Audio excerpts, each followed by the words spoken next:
Hello, everybody. Welcome back to the 10-7 podcast.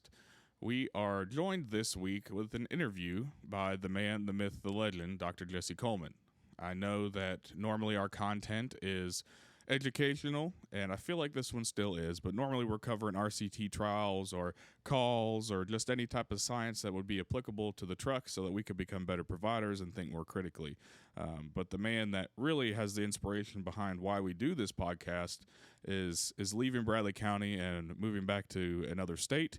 So we just wanted to pay some tribute to him. He has affected the lives of so many people, including every employee that has come through Bradley County.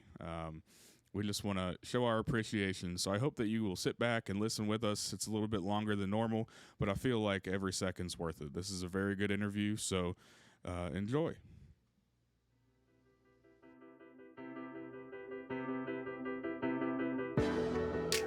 Hello, welcome to the 10-7 podcast, where we bring the science of emergency medicine to the day-to-day life on the truck.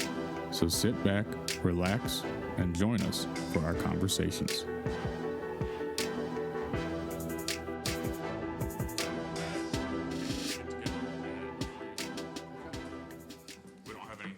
Specific topic that we're going to talk about. We just wanted to get together and talk, and Andrew wanted to interview you a little bit, and just perfect. It's been a little while since we've gotten to talk to you and interview you and get you on a mic. I mean, what was the last one? It wasn't amiodarone versus lidocaine. That was the first one. You know, they are talking about dropping amiodarone. Are they? Are they really? Ah, that's going to break my heart. Because of all the complications and everything. Yeah, but it's like long-term use. I'm just saying. Yeah, no. So I think we should probably get a MyBookie stat for how long it's going to take for them to bring it back. The amiodarone? Yeah, I give it 7 years. We got to wait for it to get expensive, like vasopressin, and then they'll bring it back. Okay. Yeah, exactly. Okay. Makes sense. Well, so I guess just to start off with, how long have you been our medical director? When did this all start? Man, 2012, so that's 11 years. 11 years.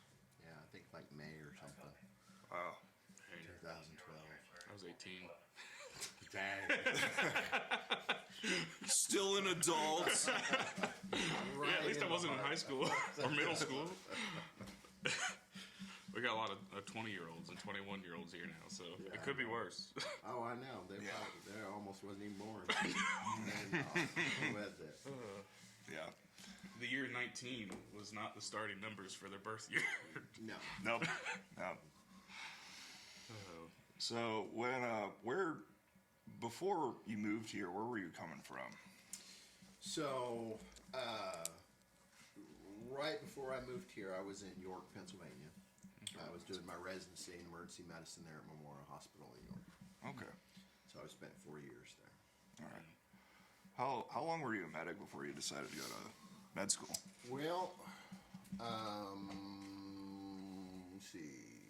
If you want the long version, I got out of the service in 90 and started driving a truck. And then decided in 96 that I didn't want to, wake up one day and be 55 and driving a Still truck doing kind it, of yeah. thing. Yeah. And so I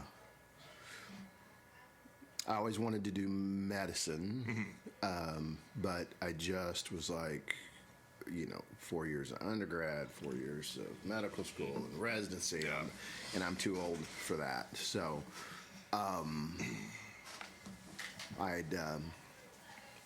was actually driving, had my cousin with me, and he works at Beach Aircraft, okay. And he got put on a shift where he got paid 40 hours to work Friday night, Saturday night, Sunday night. And they would pay for, his school 100%. And Oh, wow. yeah, and he got paid for 40 hours for the 3 shifts with 8 hours of overtime. I don't know how they swing that, but it's a union thing. So what you're saying is you can get paid more to work for an airplane company Oh, 100%. than you can Oh, 100%. to do at least residency. Now, My goodness. it's not as satisfying. You know, who needs union breaks and lunch and all of that? Yeah. Guaranteed lunch breaks. But he talked about going back to school full time. But he was hesitant, and I'm like, man, dude, you could do just with going through all that. Yeah. He's like, well, if that's so easy, why don't you do it? And I didn't have a good answer, Right. You know what I mean? So I'm like, okay. So I started going to school, still with the thing of medicine's just it's going to be too long. So I figured a decent career field, as most young people do, is I was going to be a firefighter. Fight fire. That's the answer. That's always the answer. Yeah. You know what I mean? Well, I mean the benefits are awesome. Yeah. You know what I mean? With the way the tax base and all that is, I mean, it is an awesome career. I mean, it's a good career field. And so I got most of my fire sciences done, and one of the requirements there was if you're going to be a firefighter there is you had to be an EMT. That's what I got told too. Yep, a basic. got me into So I did that, and just it was like, man, no, this is really what I want to do. The fire stuff's not bad, and I do enjoy that. Yeah. But I'm like, no, so that's what I wanted. So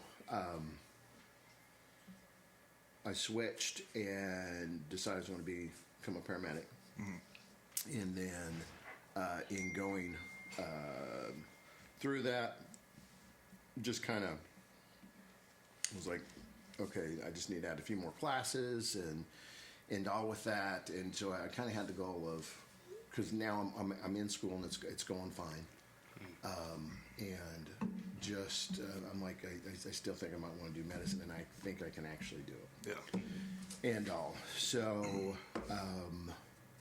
I got into medic school in '98. Yeah, I know. You're at least alive. I was 4, but I was alive. So then I graduated. That was 2000. Because there it was, you had a full semester, a summer semester, and then the fall semester. Oh, wow. With it, yeah. I mean, it was a lot longer. People complain here. I'm like, it was. But what ended up happening is so you had 3 semesters, which was class and some clinicals. Yeah. The last semester was all internship. Oh, wow. So you spent 3 months full time on a truck, and all, which I bet that helped you prepare a lot better for what it was. You still have that stuff when you come out. Yeah. You know of man, this is going to be awful, and these people are there. But again, on that service at the time, it was double medic trucks. They didn't hire EMTs. Yeah.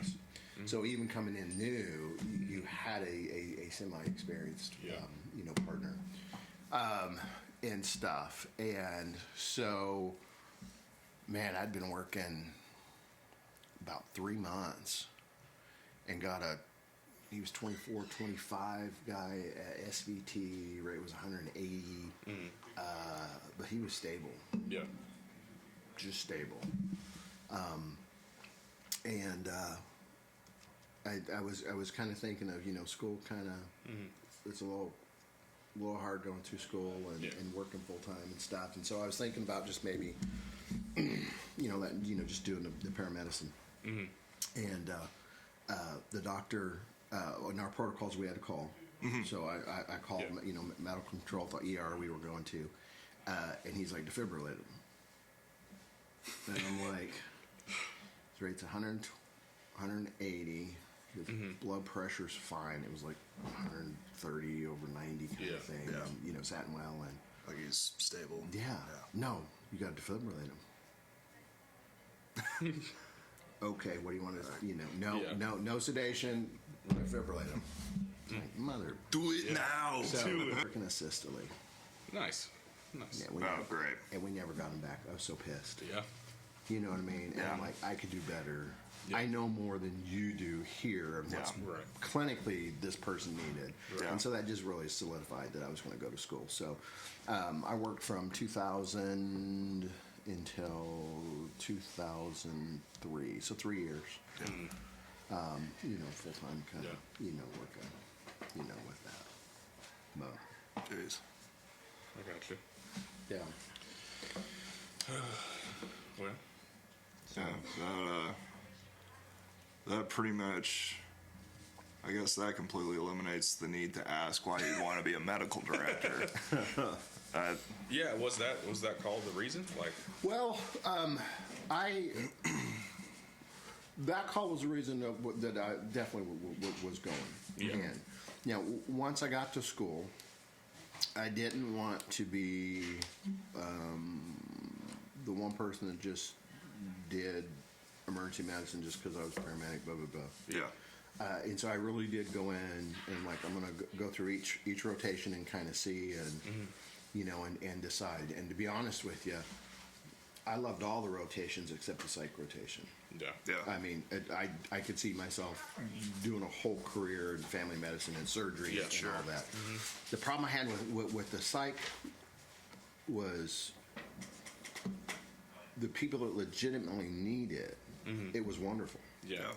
But I saw it was like 280 people on my psych month, and 2 people actually needed it. Yeah. Yeah. And then they were both schizophrenic. The one, she was found at the bus station, naked, just out of it. Yeah. No ID, nothing like that. We didn't know who she was. And that was my first day on service. And the day before I got off service, she finally responded enough with the treatments and all that long enough that we found out who she was. And she was from Chicago. Oh wow. She decided, hey, I'm doing better. I don't need my medicine. Yeah. Bought a ticket to from Chicago. She was going to somewhere in L.A. Why they don't know. Yeah. Yeah. You know what I mean? Yeah. She got off. The bus stopped there in Wichita. She got off, and then just totally, Yeah. Meds disoriented and exactly. And so that was thrilling, seeing how they treated it in the working plan. Yeah. Everybody else, the reason I don't like, that's my least favorite. Everybody else, there was some kind of personal gain. Yeah. I'm doing this to get back at my husband, wife, brother, Yeah. sister. I want time off from work. I want, Yeah. you know what I mean? And that just wore me. Just kind of the Yeah. abuse Yeah. of that system. Yeah, that did just wear me. And so when it come time to kind of decide, I still just kind of love the emergency medicine. Plus, when you're done, you're done. You know what I mean? There's no call time. Yeah. You know what I mean? Money-wise, it's in the top part of the money. Yeah. Yeah. And so, Yeah. I'm like, no, I'm just going to, Yeah. go ahead and do this. My first medical director was a pompous ass, is the best way to say it. And he rarely showed up on scenes. Yeah. But if he did, it was just like, oh my God. Please leave. I mean, because he, if you made a mistake, I mean, there was a couple people got fired, and it wasn't anything egregious that people did. It was just normal, stuff. The second medical director was freaking awesome. He showed up all the time, and when he showed up, it's like, what can I do to help? Yeah. You know what I mean? And, you kind of want to stand back and say, oh, we can let you. And he's like, no, he'd go get a cot. He'd go do whatever. He just, and I was like, that's awesome. That's what I would like to do. So that's what you do. Yeah. Yeah, it is. Yeah. So, You're the first medical director that I ever met. I worked in 3 services prior to this. I had never met my medical director before.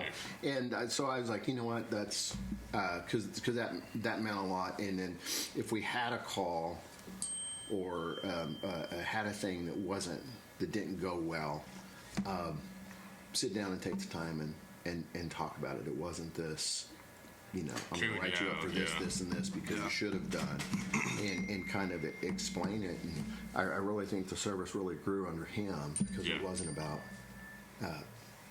what are we trying to catch you doing, as opposed to what can we do to make the service better so people are getting treated better. How do we teach you how to do this better? Right. 100%. Oh, yeah. Because let's be honest, we're all human.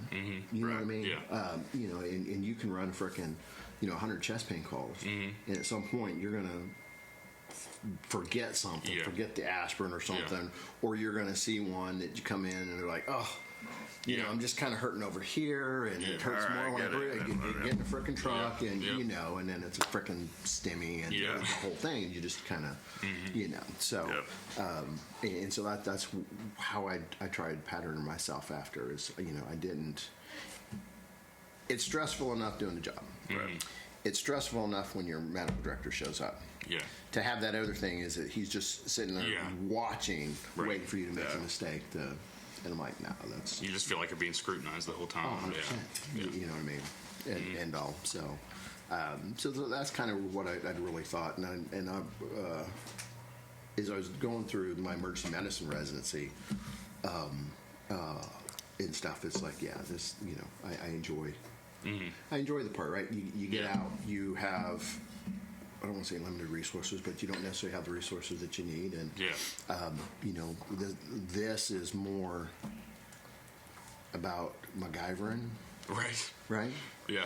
How much can you do with duct tape and WD-40? Yes, here's the thing, but, you know, you get in the ditch in the middle of the night. Yeah. You know, you make do. I literally secured a chest tube the other day, a couple months ago, with duct tape. So the medical tape was not sticking. There was blood everywhere. So yeah, and all. So that's when I was like, you know what, I want to do this. Yeah. You know, at some point. So we moved here, and that was, you know, I'd asked when I took the position at Skyridge. Was, hey, I would like to get in, you know, to EMS and all. And Dr. Miller was, you know, the director at the time,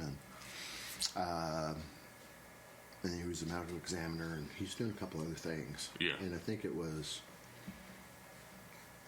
not quite a year I was here, and he approached me and said, hey, you still interested? I'm like, well, hell yeah, I'm interested. Right. Yeah. Right. He's like, yeah, I need to take a break. You know? So I'm like, okay. That's awesome. So yeah, that's how that all started.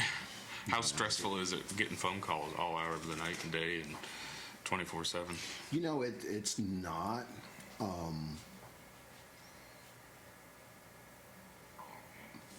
For the most part, it's not. Yeah. You know what I mean? Because legitimately, if someone's calling, they've got a concern or an issue. You know, for them. Yeah. Sometimes, you know, it's like. You know, you're worrying about, you know, something with your car. Yeah. You go to your mechanic, he's like, whatever, it's fine. Yeah. You know what I mean? Yeah. Well, because he's around it and stuff. Yeah. And that's the same way. So if someone's calling, they have a concern, even if it's not, it's like, man, just page 2 of the protocol. Yeah. You know what I mean? Right. But still, so that's never bothered me. Because, again, the first medical director I had, you wouldn't call. Yeah. I mean, with the way everything was, you just wouldn't call. Yeah, most medical directors are like that now. The second one, he'd been there, man, it was just a couple weeks, and I was at the hospital. They brought in a guy, and he was having his little debrief at the end, like he always did, which was wonderful. And it's like, why didn't you call? Yeah. And they're like, well, you know, we were busy, and he's like, well, this doesn't really fit, you know, the protocols. And they're like, well, just call me. Yeah. You know, and it's like, well, we don't want to. He's like, no, it's not a bother. And so, I mean, it really isn't a bother. Now, sometimes it's like, I don't want to say it gets annoying, but, you know, it can be, especially if it's something that's kind of repetitive with somebody that is in the protocol. But, you know, I'd much rather, you know, take the 2 minutes at 2 o'clock in the morning and discuss the patient and prevent a bad outcome. Right. You know what I mean? And all. Or the thing I think we probably see more often, medical direction at the hospitals, be it. Yeah. Oh, yeah. It's awful. You know what I mean? Oh, I don't know. I haven't seen the patient. I don't know if I can make a decision. Yeah. Right. Oh, yeah. You know what I mean? And it's like, no, man, that's, you know, that's not. Yeah. I need to evaluate the patient first. Yeah. I mean, well, I'm telling you. Well, I just need. Tell me something. Here's a tell me evaluation. Something. Be a doctor, damn it! Come on. You know, in my career, there's been maybe a handful of people that I'm like, man, they really shouldn't have a license. Yeah. You know what I mean? For the most part, everybody's at a certain level. So I think as a provider, you should be able to take what you're seeing and make a decision. Because here's the thing. Yeah. We don't have labs. We ain't got a CAT scan. We can't do all this and give you a nice little perfect thing for you to make a medical decision. Right. We're just saying, hey, it's best case scenario, what would be the best outcome? Right. You know, for this, and just to have a provider just do that. They don't realize. Yeah. You know what I mean? Well, they haven't been in the back of the Right, truck. that's the thing. Is a lot of them don't know this. And a lot of doctors that are coming out of school are straight, like 18 years old. They graduate, they go to undergrad thinking they're going to be a doctor, and they go to med school. And like they have all this academic knowledge, but they don't have any practical or clinical knowledge yet. And it's frustrating at times. Which, you know, for the liability, I don't think they really realize it. It cuts both ways. Yeah. You know what I mean? Well, I don't want to give you some information that I have a bad outcome. Right. Well, you don't give me the information that you have, and we have a bad outcome. It's gonna happen. Yeah. Here we go. You know what I mean? I would much rather, and I've told a lot of people this with everything. If you treat the patient for the best interest of the patient, right? Even if that's the protocol's not necessarily that way or whatever, things will fall much better for you than if you don't, because you're just trying to cover your hiney and stuff like that. You know, these state organizations and stuff that they don't like the other. It's definitely forgivable and stuff with it. Right. And you know, I'll go through hell and high water with somebody if they did something that was right for the patient. Yeah. Right. And we had a bad outcome, and you know what I mean? Hey, that's it. And I think a lot of problems we're seeing in our career field now is because we're not doing what's best. Everybody's afraid of being sued, like you said. You know what I mean? You know, these transfers that are holding or all this kind of stuff and all. Just do what's right for the patient and work everything else. You know, where they get transferred, if they don't, or what hospital they need to go. Go to the one that's best for the patient, and then all else will work out. Right. You know what I mean? So, I'd been in residency about a year, and his name is Dr. Westenberger. He was one of my attendings, and he was just awesome. He just didn't give a flip about things.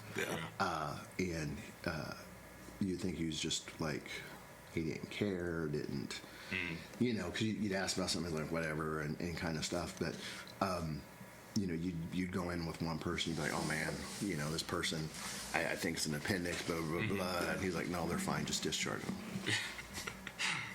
And be like, man, what, you know, and this other person that, right? So it's like, all right, so you go and you come back in, it's like, it's just this, I think I want to discharge them.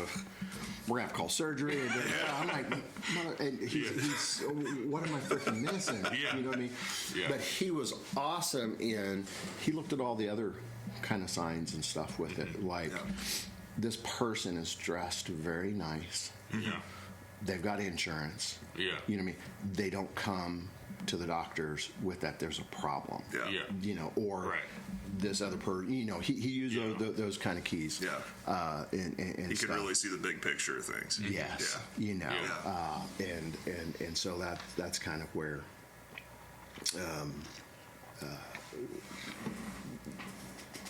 I lost my train of thought.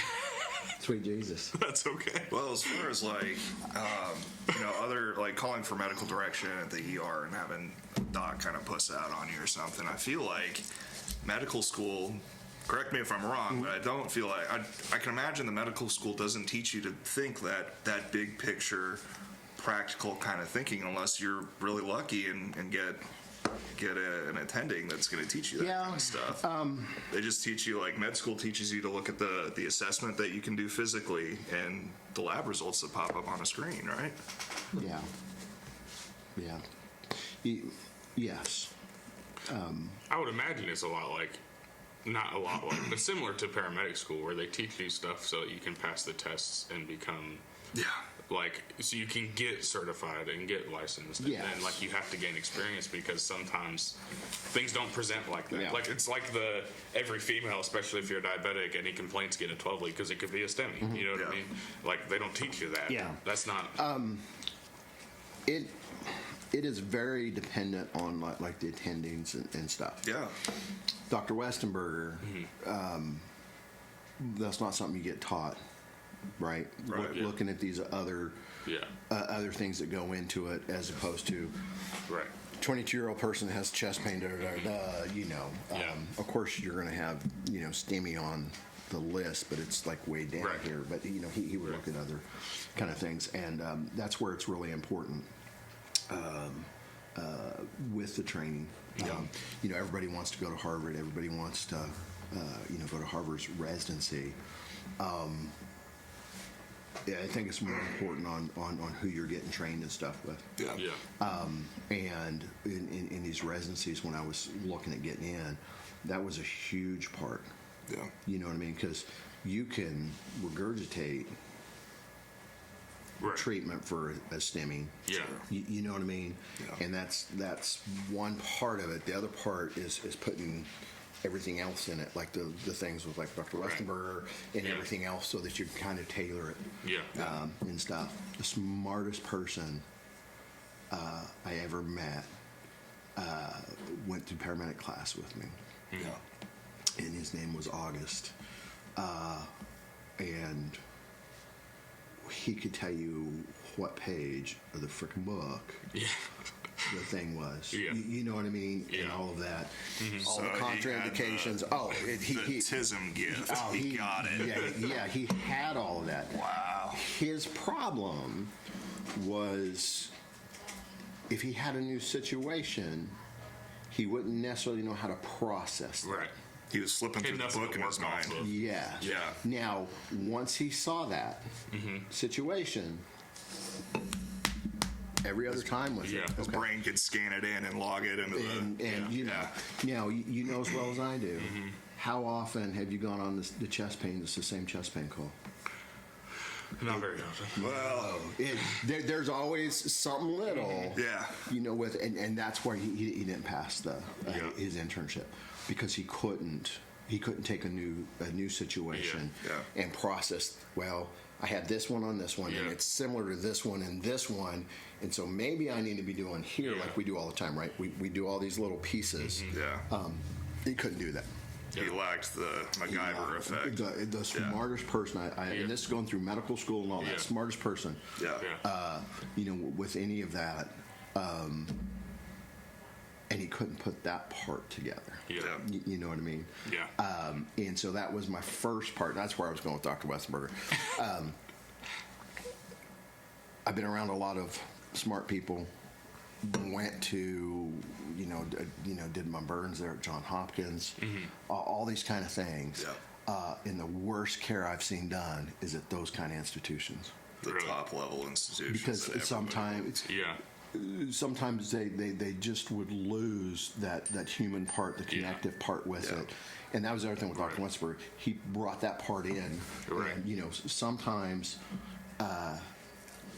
typical chest pain and all that, but what they really need is you just sit there and hold their hand and talk to them for Right. He brought a little humanity bit. into science. 100%. You know what I mean? Oh, yeah. And to me, that's better medicine Yeah. than being able to say, hey, we can treat you with all these different things and do this and that. Right. Right. But you lose that kind of humanity part, you know, with it. And so that's where it got brought to me of medicine. Everybody knows the right answers. You're asking Right. about, the information. Yeah, everybody can click the right answer. Right. But sometimes it's bringing the right answers to a person in a way that you can kind of connect, Right. Yeah. To them. Well, and it's like that chest pain too, like what you were trying to do with the community paramedic program here. Maybe it's because they're out of their blood pressure medication because they don't have insurance and they can't afford it, and they don't have a primary care doctor. They don't have any resources to get it, and they're having chest pain because their blood pressure is 200 over 100. Yeah. You know what I mean? You can treat their blood pressure and send them away, but they're going to be back in a couple of days because their blood pressure is going to be back up unless you can figure out how to get them resources and help them. Well, and sometimes it's just people don't know. Yeah. right? Yeah. Oh yeah. And that amazed me that on some simple life stuff they just don't know. Yeah. You know. And, Oh, yeah. and it's a simple of, well, what you need to do is, really? Yeah. Yeah, it's not hard. You're not You got all supposed to the stop taking your resources. Lasix here. You know. Even just on a more basic level, how many Yeah. times we go out and like, you don't know how to take Tylenol to treat your fever? Like, Right. Tons of people don't know how to treat just basic stuff, Yes. and that's We just can't take it for that's our do. bread and butter now. Yeah. you know. I think we get frustrated with that a lot too, but we need to remember that not everybody has the same. They don't Yeah, have the same people place. just have you know? different You backgrounds. know, someone had said something to me the other day. I had someone who was pretty sick come in, and the family member was in and stuff with it, and they were just like, "Man, you just seem okay." And, Yeah. and chilled, and and all, and it's like, well, yeah, and it's like, well, isn't this like an emergency, and and I'm like, well, it is, Right. and you just kind of family. It's like, this isn't the worst Yeah. Right. thing. Right. I understand you're having an emergency here. Yeah. But for me, Yeah. it's not in the grand scheme of things. Like someone comes in with a laceration, and oh, this is awful, and or I and bleed it's like, now. no, it's going to be fine, fine. and, Yeah. and Yeah. stuff. Right.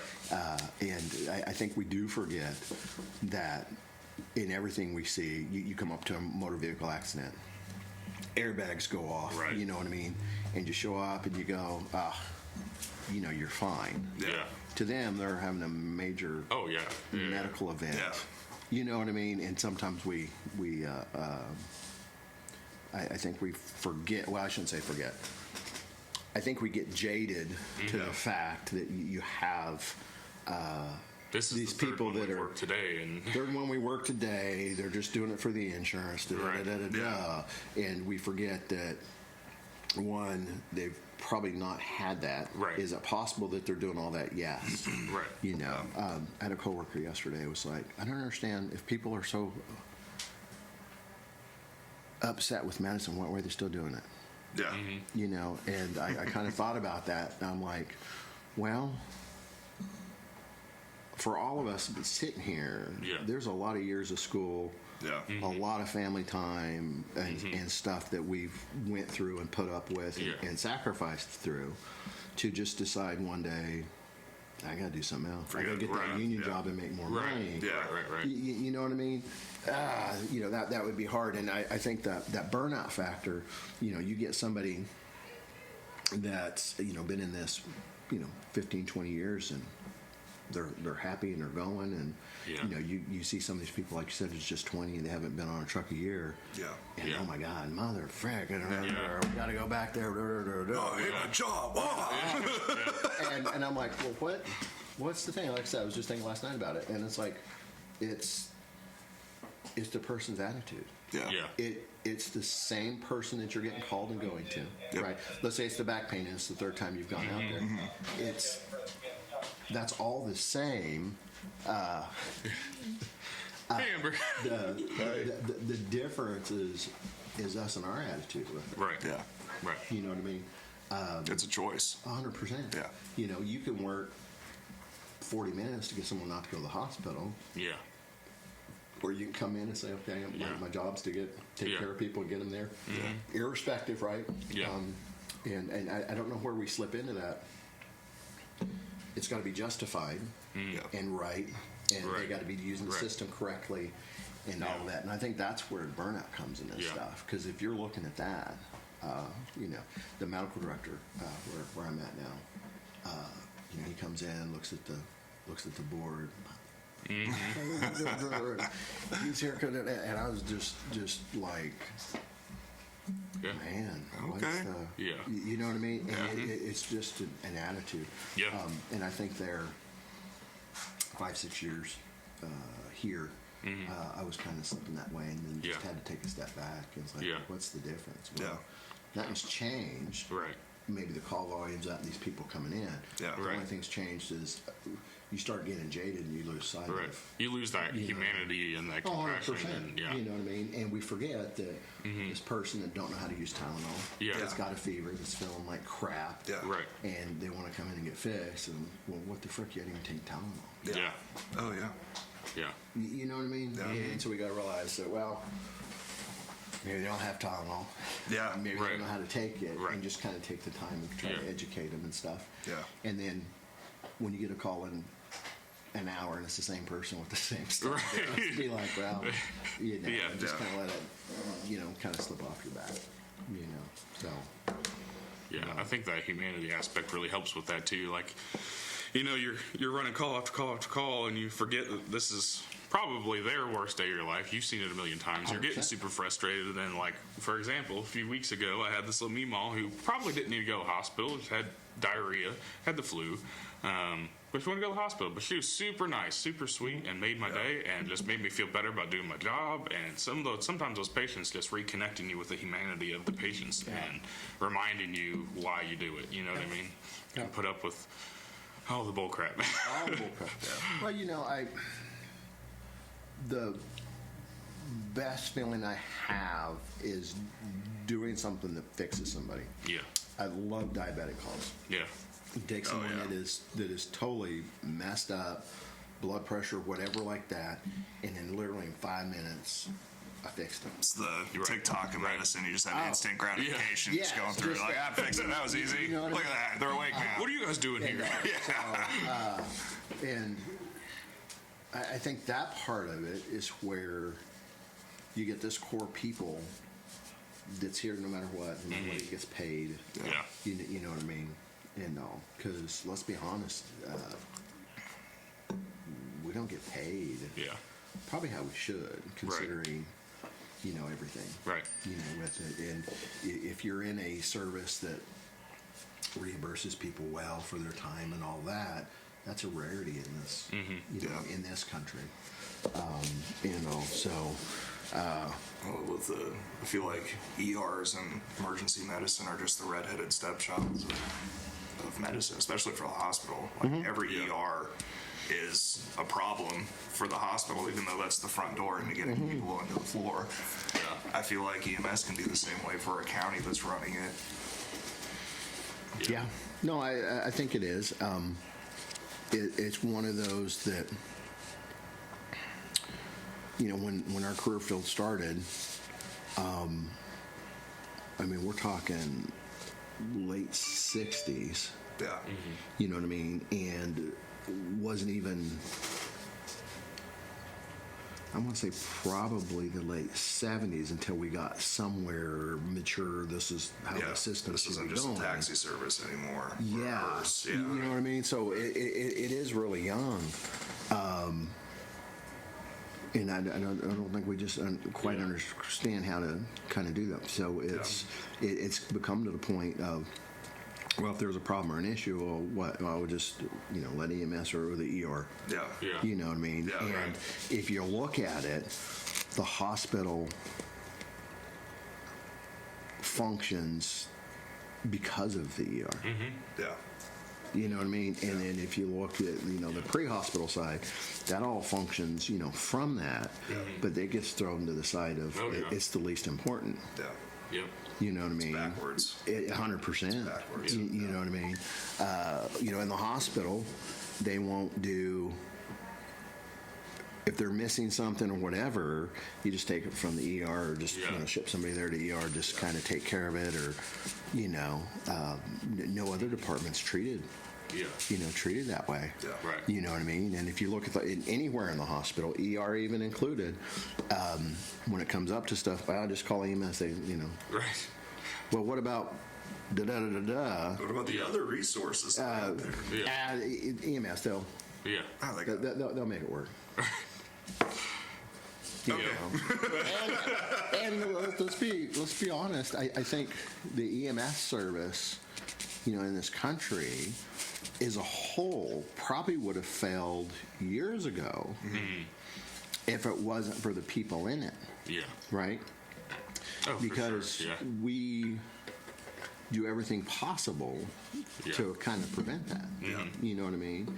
And here, for an example, same amount of trucks, same amount of stuff is what we had freaking back in 1980. Yeah.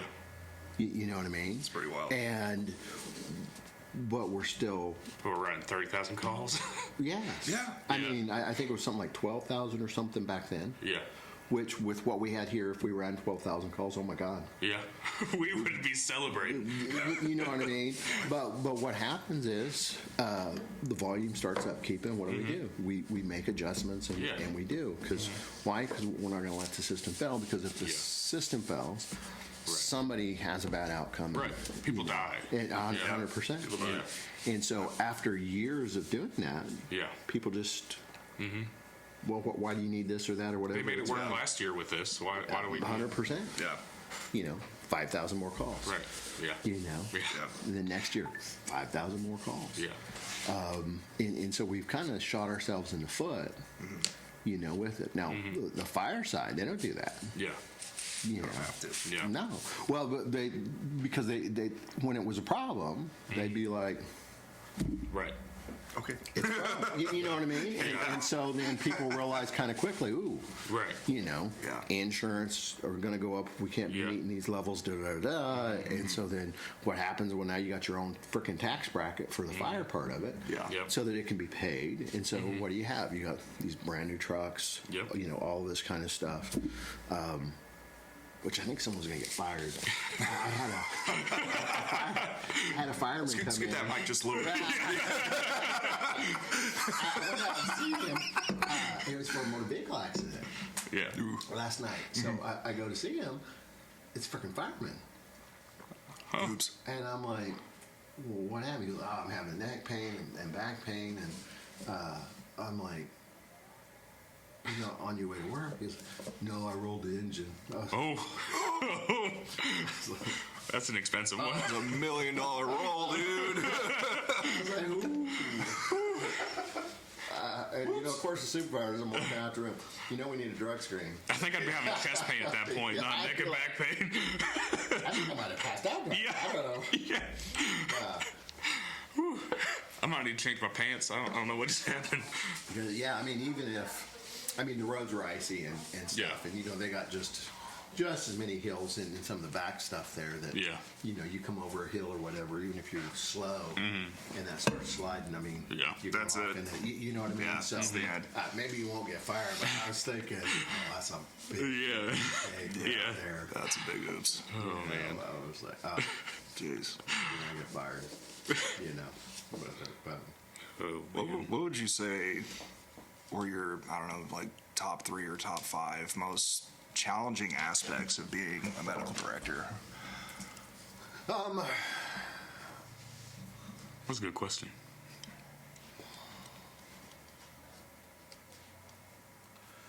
Trying to make what we're doing fit with what we are able to do. What I mean by that is I can come up and look at the statistics and everything and say, okay, amniotic runs, what we need to do. Ooh. Right? But sometimes implementing that, you know what I mean? Yeah. And I think some people, as a employee, it's easy to say, man, if they just put this on the truck, right? Yeah. You know what I mean? It's that you get to the administration side and say, okay, well, we need to do that. Well, how are we paying for that? How are we doing? And trying to make that fit. So I think, that's probably been the most challenging part. With it. Initially. Implementing things, and then the second part would be adjusting how we do stuff based on personnel. Yeah. The first long time when I was here, I came. I didn't change protocols right away, just because I know that can be. Do you remember what they were when you got in? Yeah, it was very vanilla. Yeah. It's kind of like state protocol stuff. Yeah, basically. pretty basic with it. When I got the copy, they hadn't been changed in 8 years. Oh, okay. Yeah. You know, which there was a lot more that I would wanted to do. Yeah. Especially, the system I worked at, your average transport time was about 10 minutes. Yeah. You know what I mean? And if you got a transport time of 10 minutes, you probably don't need a lot of the protocols that we do here. Right. Wouldn't be needed. You'd never use it. Mm-hmm. You know what I mean? So that was the other thing. So you got a 40-minute ride, down to Erlanger. You know what I mean? Having some tools to work with would be You kind of probably nice. need Yeah. some, right? Yeah. Because at the time I started, we had the 800, but it wasn't used. Yeah. Not every truck had them. Right. You know what I mean? And so you could get down to, Lead Line or one of those places and have problems just with your radio. Yeah. You know what I mean? So actually getting some online medical stuff was a problem. You needed standing orders. Yes. And so that's kind of how it. So I gave it about a year. I made some changes that I think needed to be, happen right away.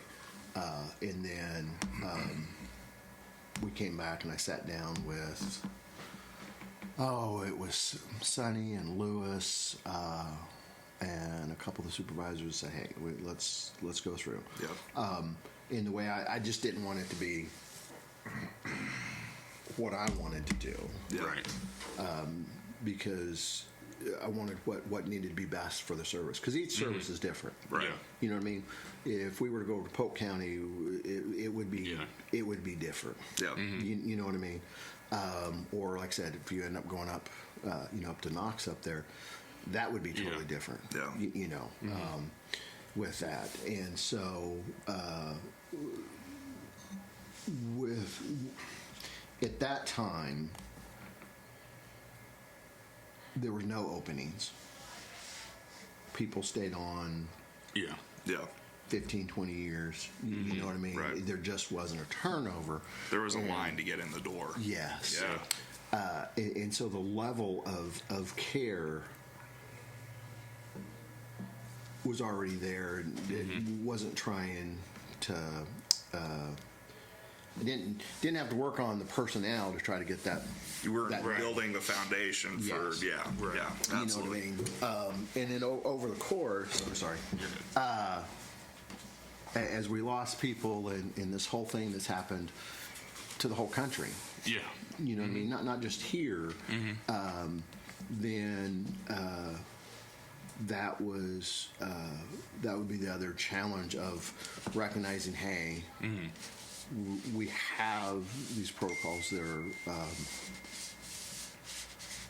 frontline, but we're having a problem meeting that. Right. How do we kind of address that? Yeah. And so that's where some of those protocols got cut out or suspended, and stuff with it. And that would be the other part. So trying to make everything fit,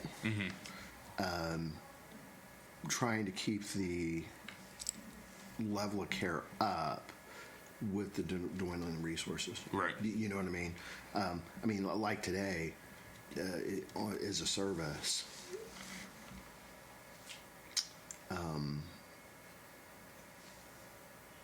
I think we still meet the standard of care, Yeah.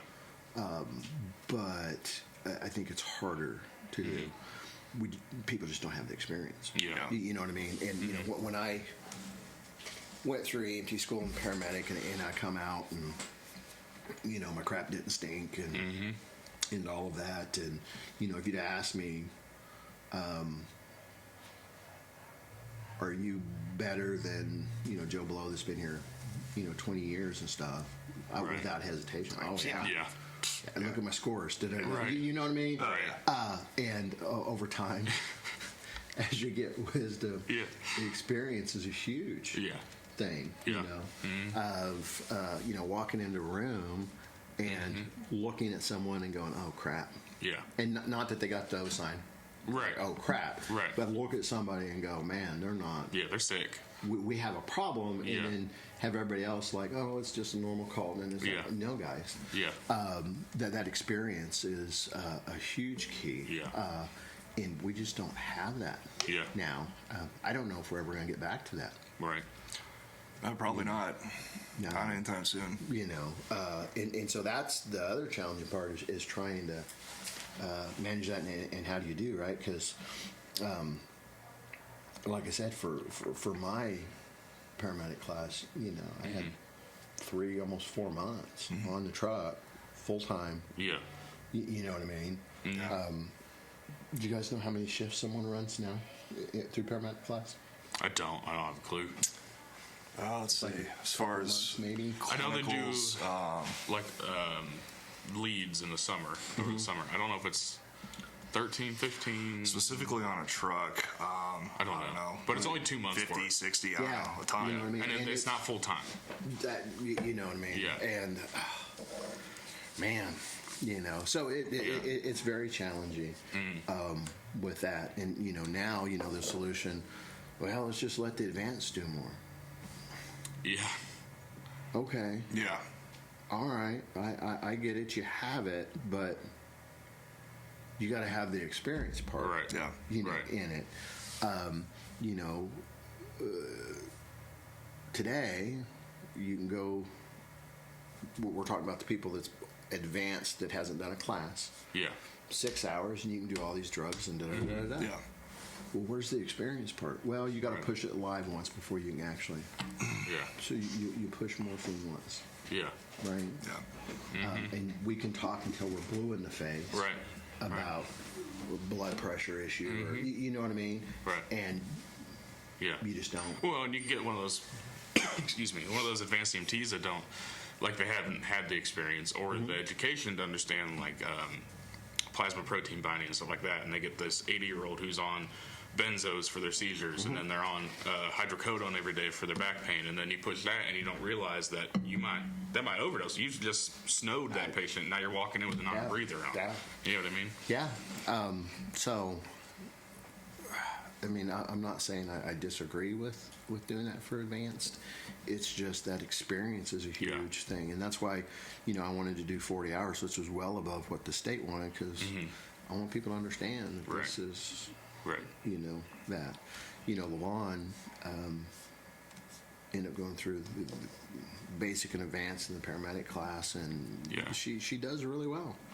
But one day in the paramedic class, just realized, I don't want to be responsible. I'm going to be responsible for this person. Yeah. Yeah. Right? And I think sometimes in class and all that, we kind of forget. You're literally got somebody's life in your hands. Yeah. You know what I mean? And you push this medicine just Right. thinking, Yep. and now they're gone. Yeah.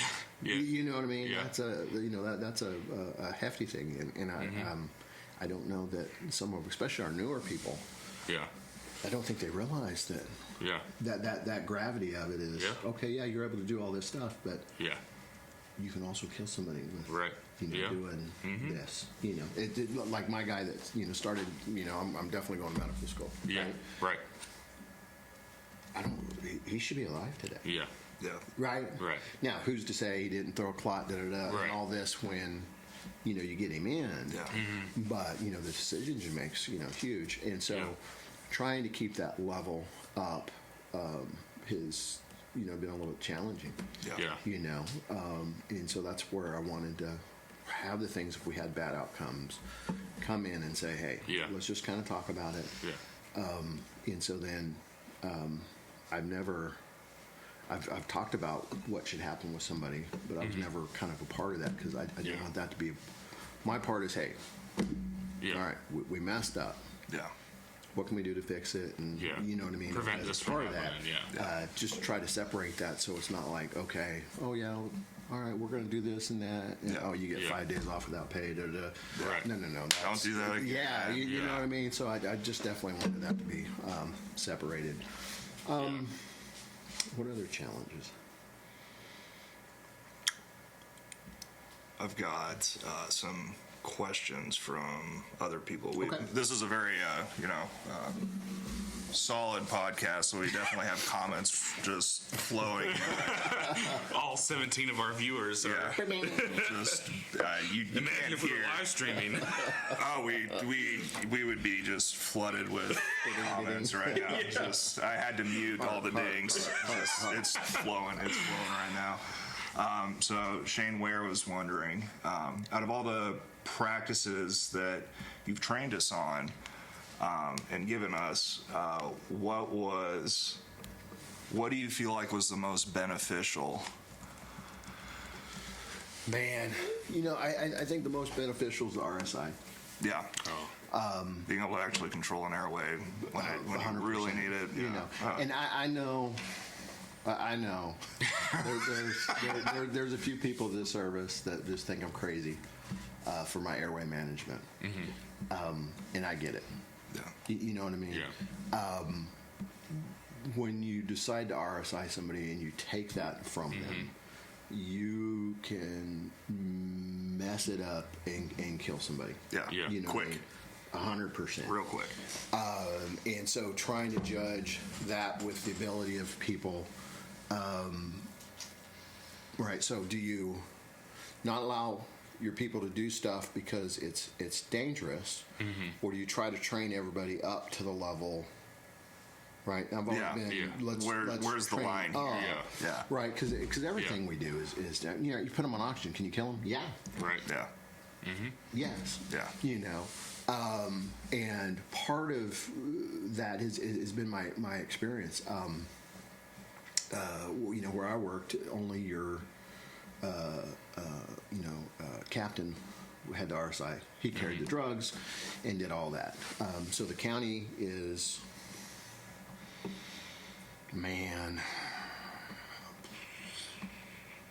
30 some miles wide.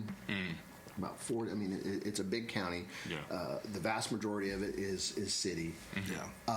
And then you had, we had 16 trucks, 2 supervisors, and it was broken east and west. And our supervisors was the same mix that we have now. Yeah. Yeah. Some really great ones, Yeah. and some ones that Yeah. just need a little bit of work. Yeah.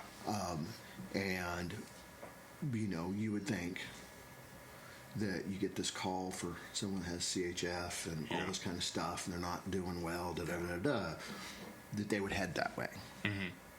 No. Yeah. You know what I mean? Sounds like you had a couple of calls like that. And so then you get on the radio Right. and say, hey, I need help. Well, it could be 15, 20 minutes. Yeah. And we all know that makes a huge difference, Yep. with it. And so when I first started, we didn't have it for the first 4 or 5 months, and then it progressed to where the supervisors, and that feeling of having someone that before you even walk in the house, you can hear the edema. Yeah. You know what I mean? Gurgle, and, gurgle, and, gurgle, yeah. and they're begging you to help them. Yeah. And it's like, okay, I got to try to intubate you. Yeah. Yeah. That is awful. Yeah. You know what I mean? And so I've done that twice, and bad outcomes, Yeah. With it. And so being able to manage that, put them down and tube them, and Yeah. you know what I mean? I think it's the biggest thing. Even up in Knoxville now, none of the service actually put endotracheal tubes in. Oh yeah. None. Like not for codes or anything. They don't have them. They don't Yeah. have. They don't have them. They don't have them. They've got some eye gels. Yeah. And stuff. And so I find that Yeah. difficult. I mean, is it simple and you can train a monkey to do it? Yeah. Yes. But sometimes that doesn't help. Right. the patient. Yeah. And, There's still a chance for obstruction. oh, and there's yes, Yeah. and so. I had problems with that. Yeah. You know what I mean? And in residency, which you'll soon. Jump on. There is nothing more nerve-wracking than you don't want to mess up. Yeah. You know what I mean? And so I remember the first night, it was hilarious. For me, it wasn't so bad because I've been a paramedic and pushing medicine and stuff. Yeah. But to sit there and watch an intern, and they get a call and say, hey, Miss Smith in 206 has a headache. What can we do? Oh, man, I don't know, a headache. And the nurse being patient. Yeah. Well, can we give him some Tylenol? Tylenol? Okay. Hang on. Let me. Okay, 325, 650. Oh, let's do 325. Are you sure? Oh, okay. Wait a minute. Are you sure about that? So that was funny, but other things I've had the same thing, right? Where I'm like just eating your gut. Oh man. Yeah. I don't know. And the incident that I always talk about, having a bad outcome, is go in and see this person that's not doing well, sat in the upper 80s, fairly with it, and go, she needs intubated. Yeah. And then I'm in the hospital by myself. I have no, I can do the intubation. That's not a problem. Yeah. But what's attending so-and-so going to say in the morning? Yeah. Right? What's so-and-so going to say? What's going to Yeah. All right, let's do a breathing room. Let's try. Let's give her some light. You know what I mean? And then a little bit later is not doing, you know what I mean? Declining. Still have the same result. It's all of that. And it's like, do all of this. And patient didn't do well. Called, talked to, Dr. So-and-so, who gave me the same freaking answer that we get from up here. Well, I don't know. And What was your protocol say? You know what I mean? And so, non-committal. Yeah. And just watch this patient. Just Yeah. you know what I mean? Yeah. And then the next day, we have training in the morning. Every morning you go have some classes, and I'll had the one attending come back up and talk about it, and I'm just beside myself because patient didn't do well. Probably, I feel probably if I'd have just pulled the trigger earlier, we wouldn't have this, and then that's where he's like, here's the biggest issue. It's like a pneumothorax. Yeah. Right. You come in and you listen. Man, I'm hearing something. Yeah. Belongs from the other sound. Right? Yeah. Oh, this sounds good. Yeah. Yeah. Oh, but I'm hearing something. This is. Yeah. They're satin not great. Yeah. They've got the mechanism and all that. Well, when are you going to poke the chest? Yeah. Yeah. After 7 or 8 more listens, I'm around with it. Yeah. I'm going to wait until they start decompensating. Right. Yeah. Why? Because I don't want. Because then we know for sure. And 100%. Right. Yeah. Now, the ACEP, ACOEP, when it comes to this, says, as we've all been trained, if you have the indications and the signs that you have a tension pneumo or a pneumo, you poke them. Right? Right. Now, you go into the emergency department and you watch how many ER docs are poking them before they get that x-ray. I've had them not poke them at all, and I have sub-Q air all the way down to the fingertips. You don't. Why? Because that same situation I had before. Yeah. Right? Where you're just like, if I poke them and it's not right. Oh, yeah. What's the administration going Right. to say? What's going to and all this kind of stuff. Yeah. And, man, lungs collapsed. Ain't got a problem doing it. Well, we got to, when it comes to life-threatening things, that's why ACEP, ACOP, all these people say just freaking poke them. Yeah. Yeah. Right? in a life situation. I had the other side of it. Had a patient that belly's hard and distended up, and blood pressure's low. All of this, you know, to me, they got an acute abdomen. So I order all this blood and all of this, and the lab goes, "No, we're not getting blood. What's their hemoglobin?" I don't freaking care what hemoglobin is. You know what I mean? Right. Well, we can't do that. We'll get your pathologist on the line. Pathologist calls and says, "Hey, I don't think this indicates And I'm like, "Okay, cool. Spell your name." So I'm going to put it on the chart that you didn't want this. Yeah. So that when, wait a minute, I didn't say no. Wow. Right. But you have. Yeah. He goes, "But I don't know if, you know, And I say, "Here's how the exam is. He has a known AAA. Yeah. Okay, go ahead and do it." Well, I got called in administration because when the scan come back, it was normal. And the chief medical officer was like, why would you give blood and do all this kind of stuff? And now we got to put all this kind of stuff, just raking me over the coals. And it's like, Dr. Johnson, you've never treated somebody on the basis of your exam. Yeah. You've always waited for scans and then no problem after that. Yeah. But to go through this whole problem that you can have, people just afraid to poke. People are afraid to put somebody down and put the thing in. And in talking with that one attending, he's like, "Man, if you think about it, do it, because if you wait for someone to get that bad, you know, it's bad outcomes." And you know, it's the one thing that I try explaining to people when we do this. You have your metabolic need that you need to keep everything going. Right.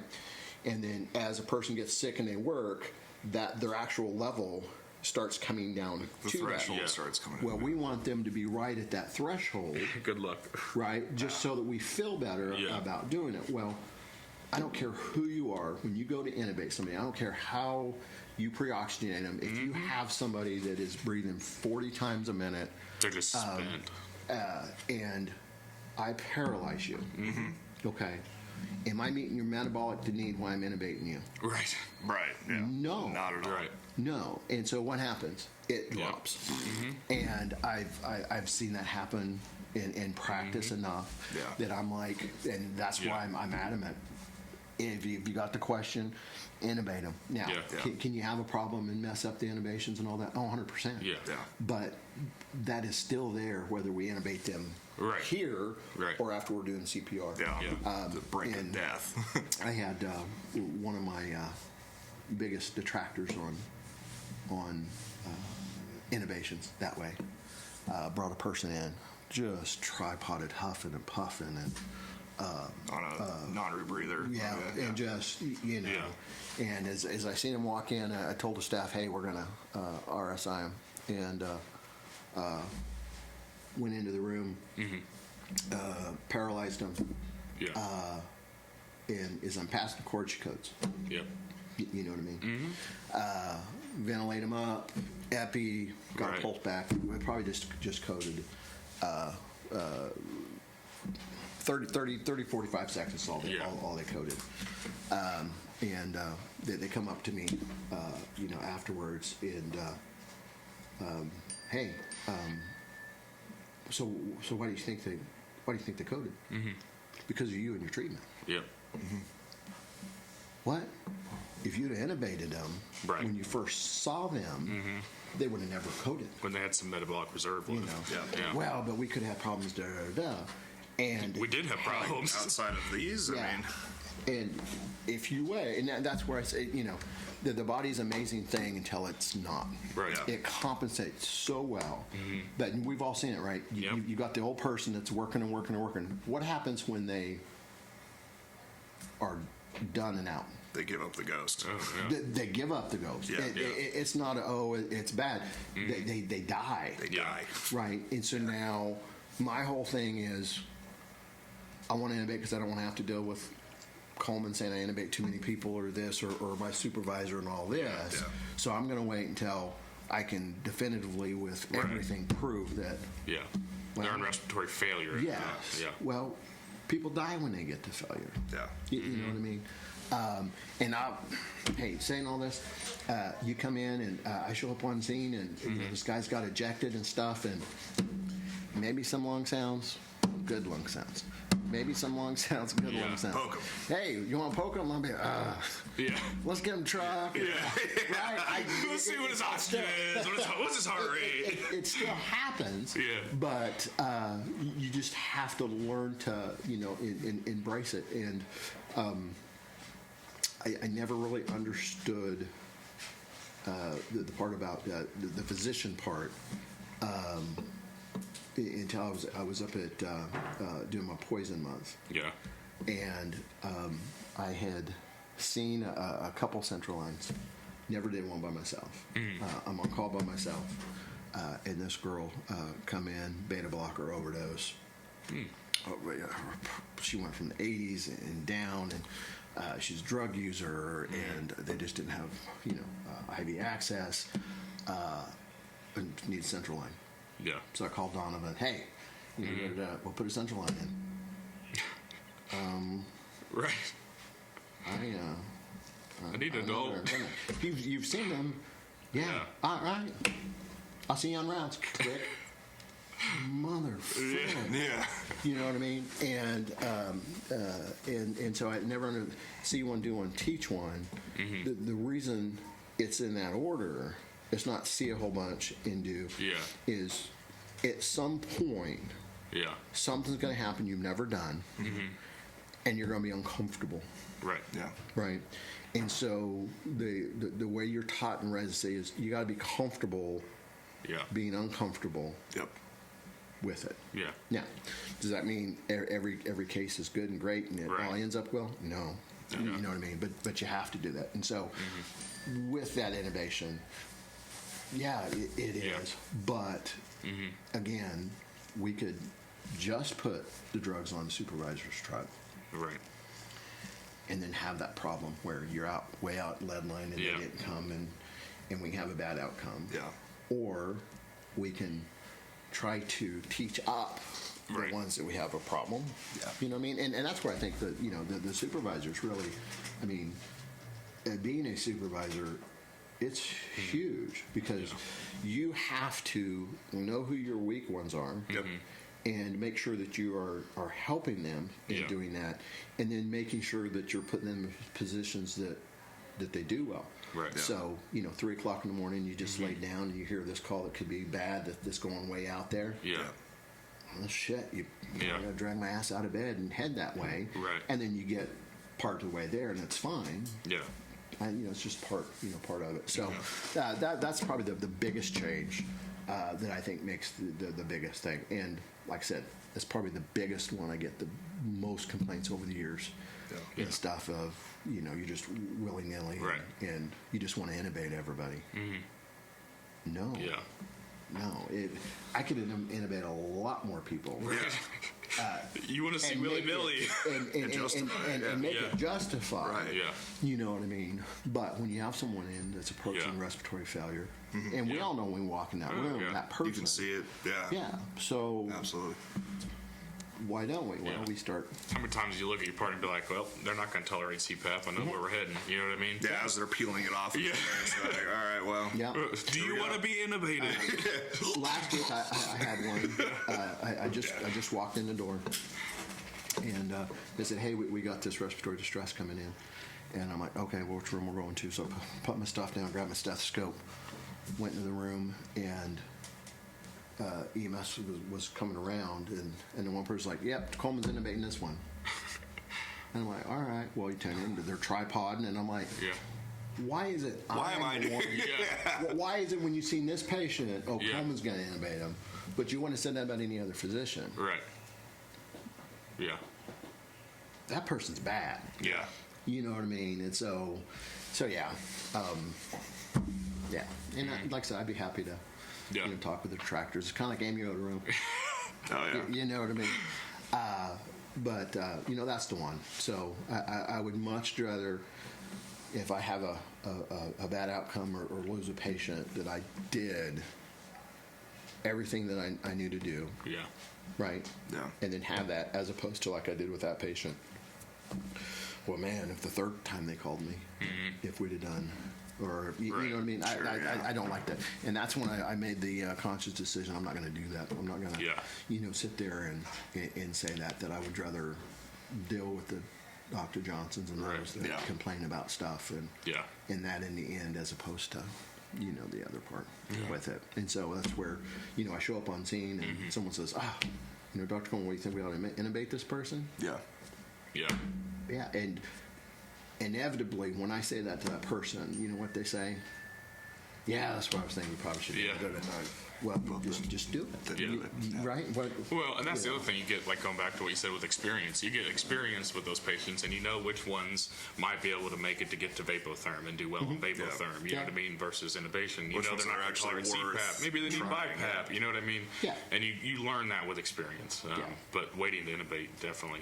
Yeah. So that was probably the biggest one. That totally makes sense.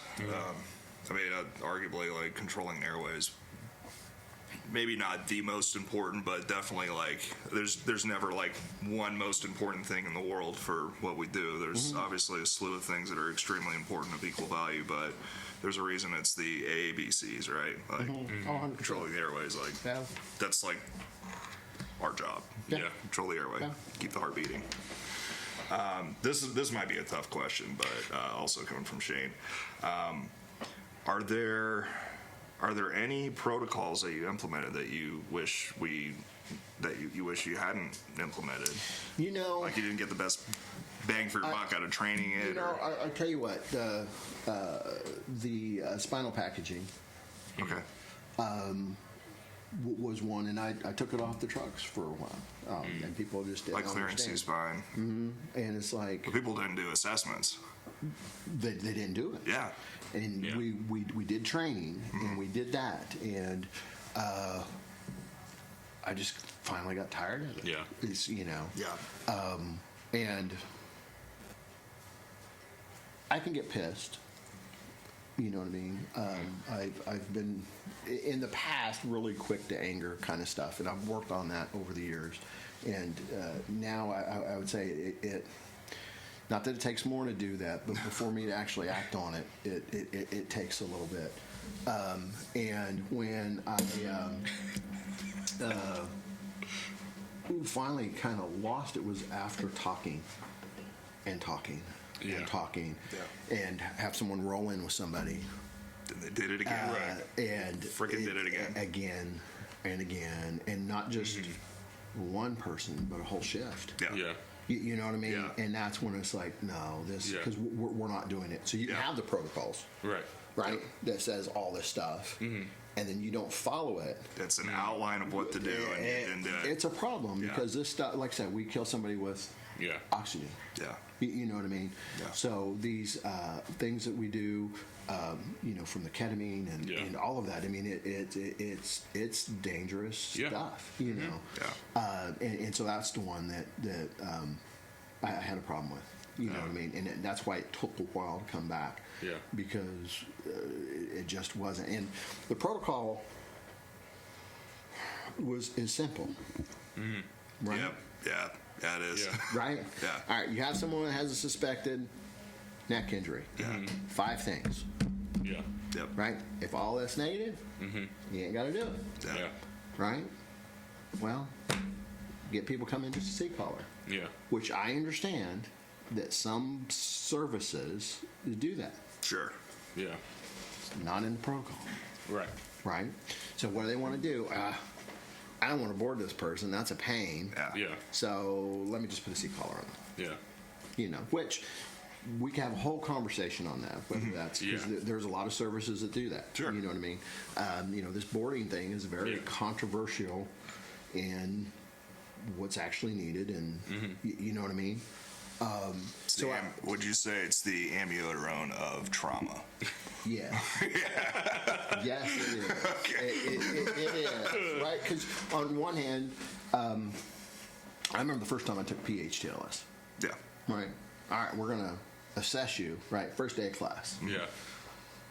I'm passing this thing, Yeah. Yeah. right? Sure. I've done this since frickin' EMT. Yeah. I went through the EMT, the IV, Right. You know, I got this. I didn't get frickin' 30 seconds Yeah. trying to get this person out of the car. Yeah. Get out. Done. Mother, Yeah. Yeah. Yes, I get it. It is Yeah. very difficult, to do that. But just because something's difficult Right.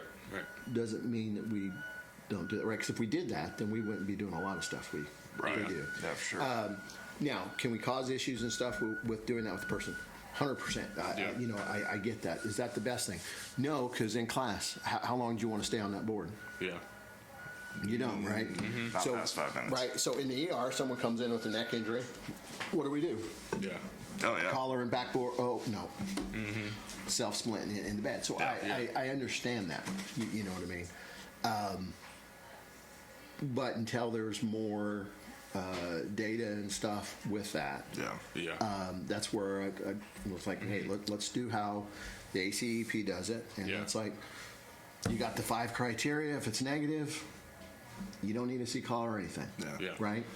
And so that's where I was, you can't even do that. Yeah. You can't ask the But 5 what's questions. easier than 5 things is 1 or 2 things, okay? Or no things. Or none of the things. That's Yeah, you easier. look good to me. Until you get caught. Walk over here, Yeah. sit on the cot, and lay down for I'm not even gonna ask wait a if you minute. got neck pain. I don't know. Scooch up a little bit. Yeah. Your feet's hanging over. Right. Yep. Yeah. Wiggle. So that was an epic. Let me roll these blankets For up. me, that was a failure. Yeah. And that was something, like I said, with Sonny and in that we hit on and did. Yeah. And that was about the time we were losing a lot of the seasoned people. Yeah. And had a lot of newer people coming in. And we were fighting the semi-new people, teaching the new people incorrectly.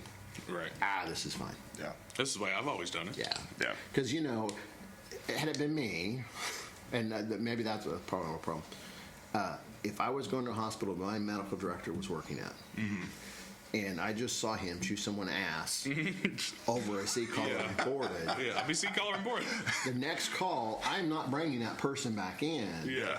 Either they're not going to have anything and say, Yeah. oh, well, no, but Yeah. to come back the exact same way that you Yeah. just did that. That just blew my mind. Yeah. So, yeah. Yeah, I can imagine that'd be frustrating. Oh, yeah. And so that's why I'm like, have it. And actually, I'd come into to Sean's office and told him, we're going back to the old protocols. He's like, Wow. what? I'm like, we're going back to the old protocols. All of them. Yeah. Well, why? Just talking. He's like, well, maybe we not need to do that. I was like, if they can't freaking do this, how am I going to trust them to do Yeah. anything else? Yeah. We're going back Right. to old protocols till we can learn. So he calmed me down a little bit. And, we just, eliminated that Yeah. for a while. And, oh, man, I got more calls. Well, why are we doing that? Well, okay. Tell me the protocol. Yeah. Silence. Yeah. That's the problem. You don't know your freaking protocols. Yeah. Yeah.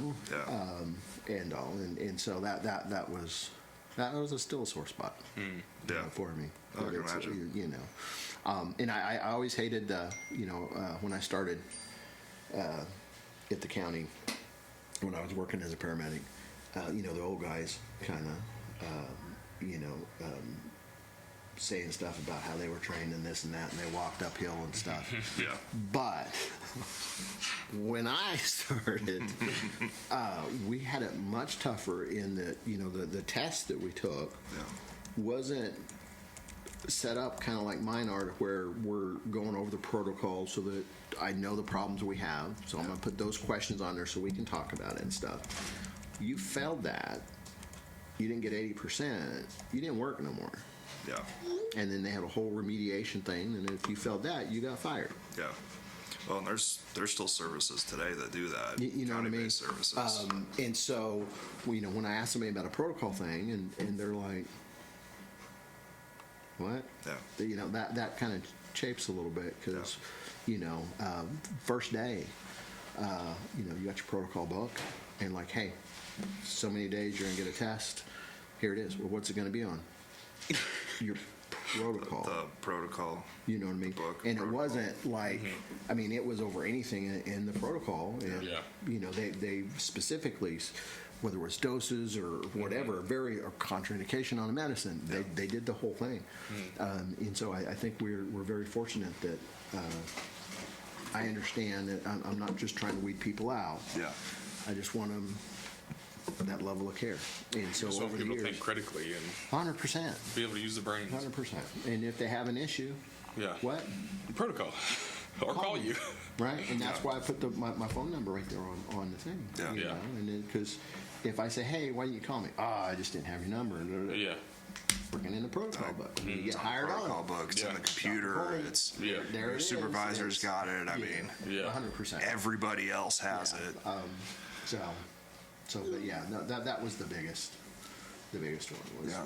was the C collar part, because I took it as, if we can't do that, we are failing at other stuff I don't know about. Yeah, Right. that was a Stuff very that's not sobering being moment. documented. That was like, what else are we subpar in? Like, 100%. this is some pretty Yeah. basic stuff. Yeah. Like, what else is going on that I don't know Well, and you about? only get what's documented or what you see when you're working. In QA, When I QA, right, that's exactly right. So, and this is the thing, we had some issues, me and Devet, in talking about this, was in stuff similar, is like, if I find a problem in QA, we are effed. Because if you're documenting this, which I hope Yeah. you do what you do, and then you document what you do. Yeah. Right. Okay. Now that is Yes. the hope. Yes. Now, But we're also not naive. right? Now, I run a code from hell, and you know, it's 40 minutes on scene because of all these issues and Yeah. and all that and that, and then I go back to document. Okay. And I've been there, right? I get my stuff. I know my start times. Yeah. I know my end times, and everything's done in protocol according to. I mean, Yeah. that's you're right. That's just how it is, right? Yeah. Yeah.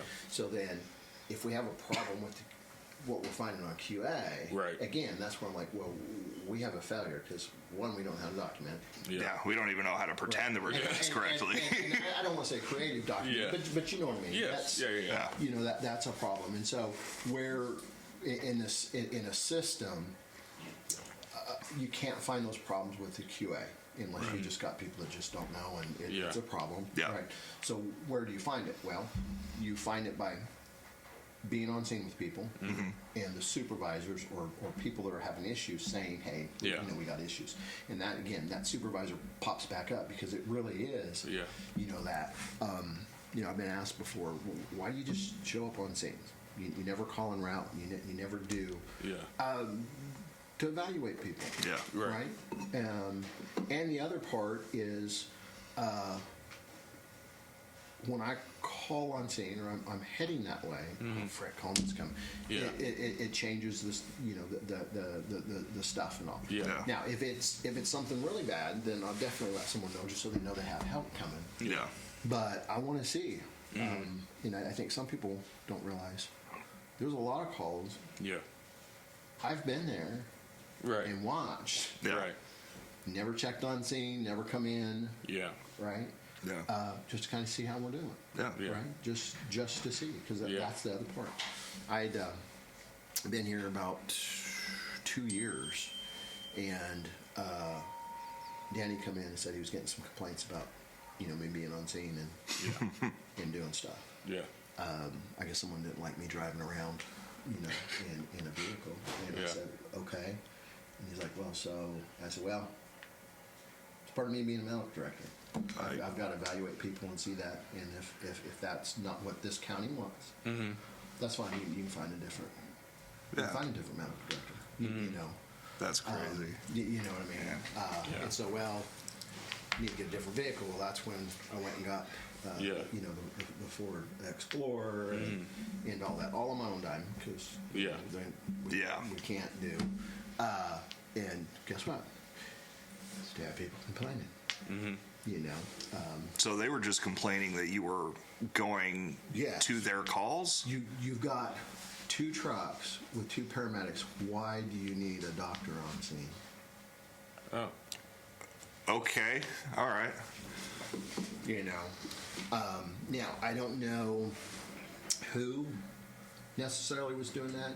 I know that Mayor had some people in his ears and stuff, Yeah. and we were having things of why are you guys sending 2 trucks and stuff. Sure, yeah. In the call that kind of quashed all that, they're out on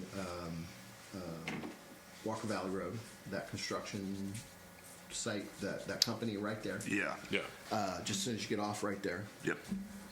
this guy was mounting a tire on one of those big construction deal. It exploded, got him in the head. So, man, I heard that and went out, and so I showed up. We had 2 trucks. Yeah. Devane was there, and you know, I was there. So we get him in. We get him in the truck. Talking with Devane, he's not doing well. Yeah. And I'm like, I'll ride down with them. They need help. Sure. Yeah. We started to go through. You know, they got that big gate to go through, Right. and it died right in the middle of the gate. Nice. Yeah, with the ambulance inside the gate. Yeah. Oh, of course. And all. So Yeah. we unload him, put him in the other one, push the truck out, and Swap all and the go. yeah. Yeah. Long story short, he ended up doing well. It was a call of the year kind of thing, and all of that. But he ended up being somebody very prominent in the community, and seeing the resources and everything that was there, and the physicians and Yeah. all of that. That was the last time I ever got a complaint. Yeah. Yeah. You know, about being on the scene. I showed up at one. This was the complaint before that. Well, why does he need to be in? Da da da. And they had a house fire, and I got there and got the people out, and Yeah. da da da. And I'm finally like, Danny, what the frick? Yeah. Yeah. Yeah. I think I'm helping. Yeah. Yeah. So Well, you're just from the basis of like you're doing it on your own dime. You're not getting paid. You're just out and about serving the community, and you're the fucking medical director. Who gives a shit what you do? That's you do what you want to do. And so it's like, look, I think I'm helping, but bottom line is, if I can't do that part, I've got to do that to evaluate. Now, Yeah. again, this was at a time that we were doing well, Yeah. but that's just part of the evaluation and stuff. And there's been a lot of those calls of, hey, I've seen this is what we had, and, Yeah. and some corrections and stuff. And the other part, because I when I was a paramedic and I had the decent director, Yeah. and it's bad, Yeah. you know what I mean? We had a kid that had a hurdler syndrome. That's where your bones calcified. Okay. And so he was 7 or 8. He was about yay tall. His head was about yay big. Yeah. And he coded. Got the innovation. And you know, we're running and doing. And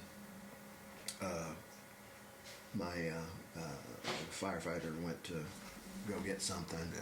Kicked the oxygen tubing. Nice. Pulled Nice. the ET tube. I couldn't get that right. You know, tube for nothing. My partner Yeah. could. You know, we're just like, oh. And then the medical director said, and it was like, oh, thank God. Yeah. It's going to be okay, right? Yeah. Right. And he couldn't get him in. and all. But anyway, it was just that thing. And I hope that that would also help when you get on these bad calls. Yeah. Hey, we've got some help, and Yeah. it's going to be okay. We got the director here, and Yeah. we're gonna, you know. So that's where it's like, no, you gotta Yeah. have the whole thing, you know. And even today, if that would happen today, you'd be like, no, you definitely no way, because we got such young people that you know, it can be an issue. Yeah. Well, that's another attitude thing too. You know, if you can either be intimidated or afraid of having on-scene medical direction, and help, or you can use this as like a, man, I've got on-scene medical direction. I've got the most valuable resource I can have. I've got more hands and a doctor on scene who's going to do whatever he can to help me. This is a great learning experience, because if this is a screwy call, like this is a great education opportunity. Oh, 100%. It's totally an attitude thing. Yeah. Allie's got a question for you.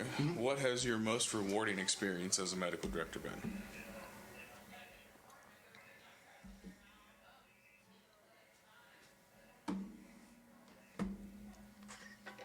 Sorry. You're okay.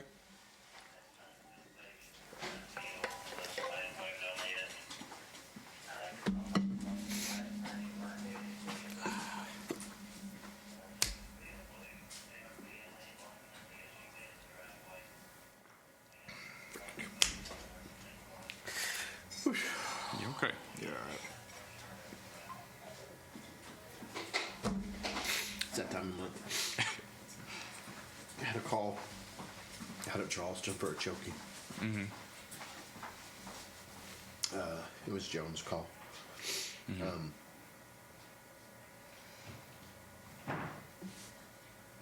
the kid lived. I mean, I don't know why I'm upset. But they couldn't get him intubated. Choked on a hot dog. And so I got on scene. It's like, look, let's just go. And he's like, hey, do you want to intubate? I'm like, try to get ventilate what we can. Yeah. Let's just go. And so while they're doing that, I call Tenova. And said, look, I need ENT. Yeah. And they're like, well, we think he's in the OR. And I said, I don't care. Yeah. You know. And so I so we're still going. I said, okay. Yeah. So I go look, and oh man, it's just at that point it's a bloody mess. And I don't know exactly what I'm looking at. Suction, try ventilate, and go back in. And can just kind of see a vocal cord, which I don't even know what Yeah. Stuff.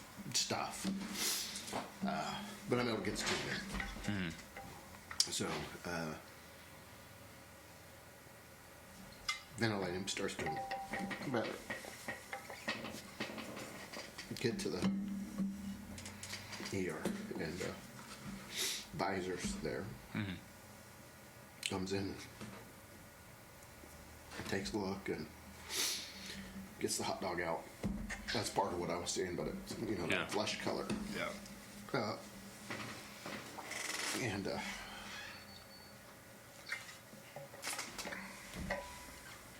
I'm just kind of standing in the corner.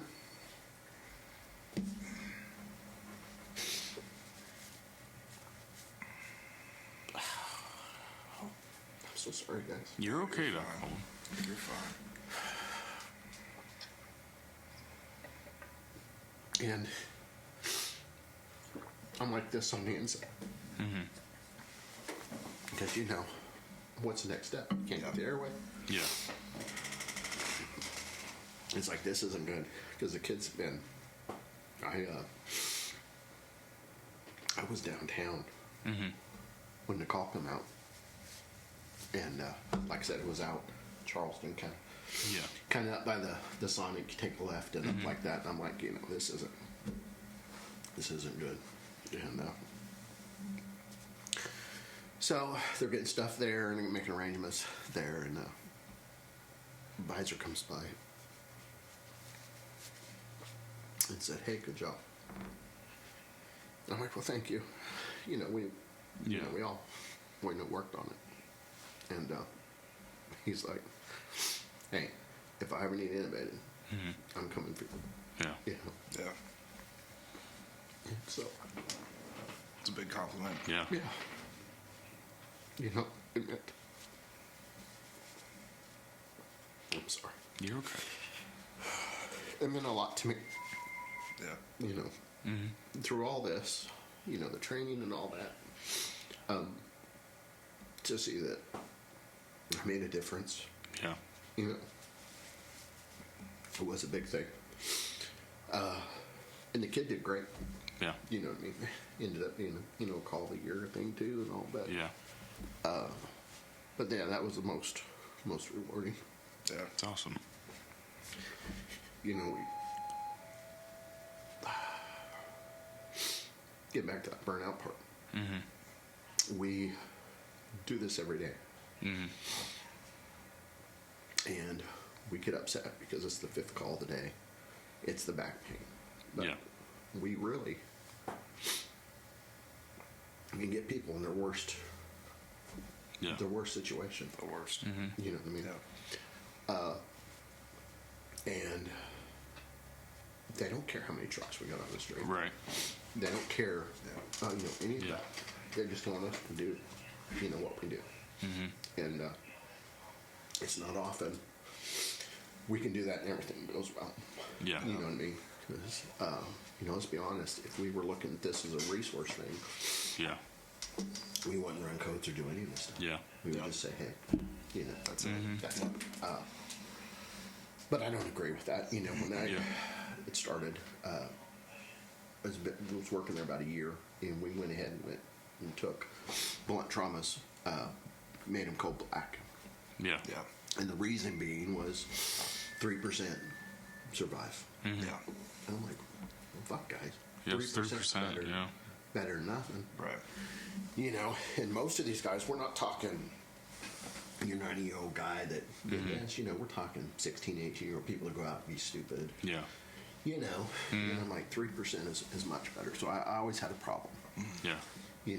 with that. And I understand resources and stuff, but I didn't get into this just to code black people. Right. Right. Especially if there's a chance, Yeah. Grandma's from the nursing home. She's been there, is 90 years old and bad, and she's been down an hour. Mm-hmm. Yeah. Okay. Oh, yeah. Maybe she's got a 3% chance. Well, Yeah. Probably not. Yeah, Yeah. probably not. And, Yeah. maybe we should kind of save the resources. But, Yeah. But anyway, I apologize. But You're okay. You that, don't have to apologize at all. That really got me. Yeah. With it, Okay. and that was the most satisfying one. Yeah. Was actually, help. Yeah. And all, and a lot of them. Well, and have we ever said that when we lose somebody? You know what I mean? Yeah. And I think about that because we go out on the interstate,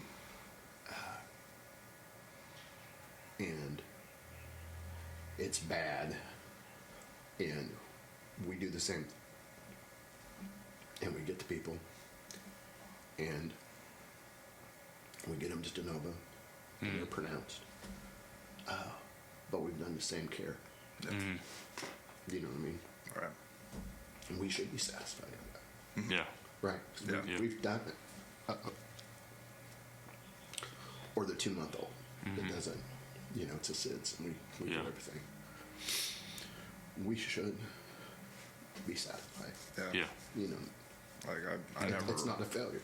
Yeah. Yeah. I never want to be in the position where I'm laying awake at night thinking I could have done way more than that. I just didn't do it or whatever. Yeah. Like nobody wants to live with that. No. Yeah. So, but,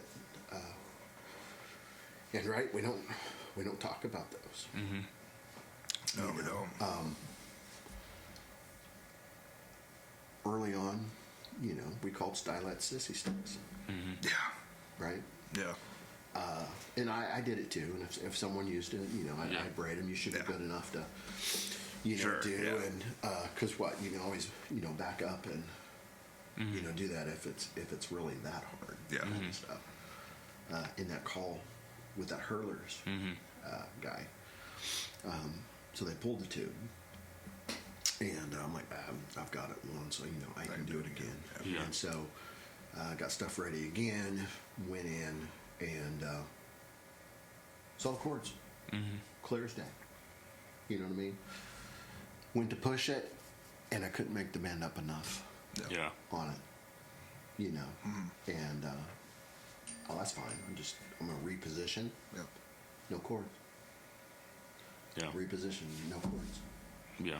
You know what I mean? And then nobody ever saw chords. You know, after that, and that was hard for me. Was trying to be macho. Yeah. I had the innovation, had the sissy stick, and that. So anytime I innovated after that, you know, put a stylet in it. Are you gonna use a sissy stick? You're damn right. I'm gonna use a sissy stick. Yeah. Oh yeah. Well, I know. Why not? I said, because if I fail, Right. because I don't have it, Now you're an idiot. well, you just need to relook. And I'm like, Yeah. that doesn't happen. Yeah. Sometimes the only look you have is the Right. one look. That's the one. Right. Yeah. You know what I mean? And so, so that's where So it's like bougies now. You got it. Why don't you use it? You know? 100%. It's like McGrath's now. Yeah. I mean, for some services, That's a sore dude, subject. man, like, Because McGrath's, I get it. It's expensive. Yeah. You know but what I it's mean? better. Yeah. You know, is video assisted 100%? No. No. Well, because I do know there's several training papers on it, talking it's about different. going to video to increase their first pass success to 90-ish%. But It is good. Yeah. You know, it's like ultrasound for IVs. yeah. You can increase your odds Right. tremendously. Right. But it's not 100%. Yeah. You know what I mean? And what I think happens is we get taught this whole, you get everything set up, the suction, first, difficult airway, and then, you do that, and if you have problems, you write down the list. Yeah. What happens when you give the average person the McGrath? Yeah. They go too deep. No. Not necessarily. Well, not necessarily too deep, but they don't do this whole setup. Right. Oh yeah. I got the McGrath. Yep. Oh, I can't see. Oh, I need suction. Oh, well, you got all I got that. suction. They skip everything. Yeah. And that's where those devices fail. Yeah. It's not. Yeah. It's You're still intubating somebody. Yeah. You set up They become incorrectly, lax. Right. and your setup dictates how that goes. Yeah. Right. Yeah. Because if you have issues or whatever with it, Yeah. your battery fails. Yeah. You know what I mean? Yeah. So now I've got my blade handle and all. Yeah. And I think that's where you just kind of people get lazy. Yeah. With it. I've Absolutely. watched people in the ER with like glide scopes and stuff. Oh yeah. They just get freaking lazy. Yeah. Yeah. And it's like, dude, you got to do the ventilation. You got to do. Nah, I'm just going to get it real quick. Yeah. That is never a good That's Yeah. not a good idea. procedure for Yeah. Managing airway. Right. And is it a great tool? It is. Sure. And I definitely use that in the ER. Everybody there goes first, with the glide scope. And for a while, it people are like, oh, we're going to get you the glide. No, what Yeah. we do, have it ready. Sure. Yeah. And You're going to use what you've trained on your Well- entire career. innovations like IVs, you're only as good as how many you've done recently. Right. You know what I mean? Sure. There's always those little things that, Yeah. techniques and everything that you do. If you get rusty with it, you might forget, some things. Yeah. The glide scope or the video assisted, however you want to look, is great, and you can have a higher success rate. But what happens when you have a failure? What do you do then? Yes, right. And so if I have all these, we got 10 people, and one is bad and difficult. Yeah. You know what I mean? Which one is that glide scope going to fail on? Sure. The difficult one. Right. Okay. Now I've done all these 9 with just the glide scope. Yeah. Now I've got to pull that out of my ass and say, okay, I'm going to do that. Yeah. So I would rather do these other ones, keep my skills up, and not have an issue and a problem, right? Yeah. I do the same time as far as, so I'm ventilating people and all that, so that when I come on that difficult one, and now I go in and look and say, ooh, I need the glide. You know what I mean? Yeah. I need the glide scope, and I can come in and all. So it's just kind of I wish it was more feasible for us to use it for students practicing DI and us to be able to observe, because you can kind of rotate the screen down and actually like see what they're saying to kind of help guide them if they need it or something. I think that would be super cool. That's why I like the light scope. Yeah. You put it there to the side. You can actually, yeah. You know, with it. Because the biggest, in teaching people to do it, the biggest problem people have is not anatomy, but where are you? Yeah. Right? Because when you go in, the first thing I ask is like, what do you see? Yeah. And I think people get a little upset, or that puts more pressure on them. Oh, I'm not doing it right. Well, if you're doing it, if you can't describe what you're seeing, that means you're not seeing anything. Yeah. Right. So now either you're way deep and you're past the epiglottis and everything, right, or you're not deep enough. Yeah. You know what I mean? And so that's kind of why I do that, because just as soon as you see the tip of the epiglottis, well, you know where you're at. It's just right behind it, right, and kind of come in. But that pink hole of nothingness, is the worst. You know, and you know you've seen the ones where the vocal cords and all that, instead of, you know, you're looking at it, it's like this. Yeah. Right, it's off. And so when you look at it and you raise it up, you just see that kind of nothing. Yeah, the kind void. of, you know, with it. So, you know, that anatomy with it. So, and, you know, like I said, my thing I think that helps people the most is, what do you see? Yeah. And then if you don't see anything, come out and then just start looking for the landmark. What do you mean? Well, you got the tongue, you see the tongue, okay, well, keep going down until you see the epiglottis. Yeah. Once you got the epiglottis, depending on what you're using, you know, the position, and it kind of helps them. Because I think the thing that most people tend to do, like I did, was, I don't know. Right? And then they start to look. Yeah. And it's like, well, we try to help them. Okay, well, you know, what are you seeing? Nothing. Well, now where do you go from that? Right. That's kind of difficult. With it. So, Do you have more questions?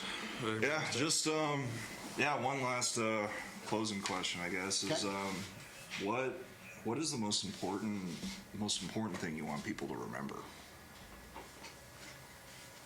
That's a big question. That is a big question. This one's coming from Jada.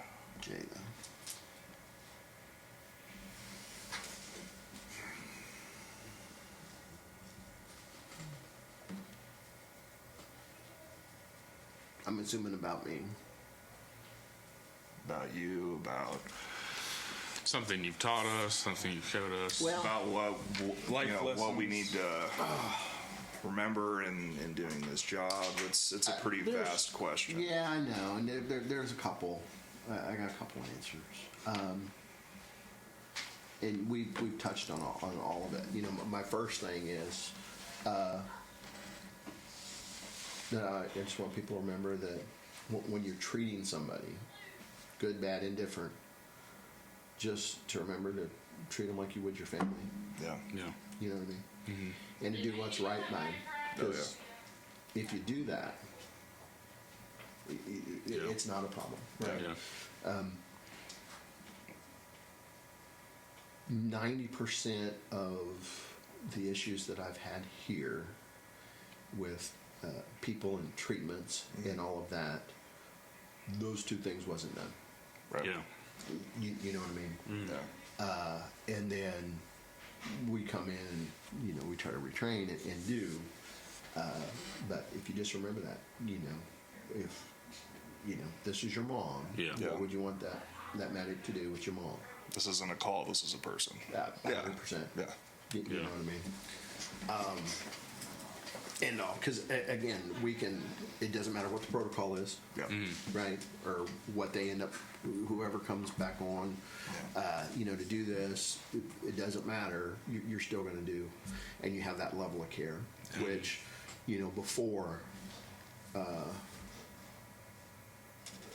you always had the level of care, and there was no other questions, right? We might talk about some policies and stuff, but that level of care was always It wasn't even a question. And I think over the time with the new people and everything, and again, I'm not just trying to berate new people. Right. They just don't know. Mm-hmm.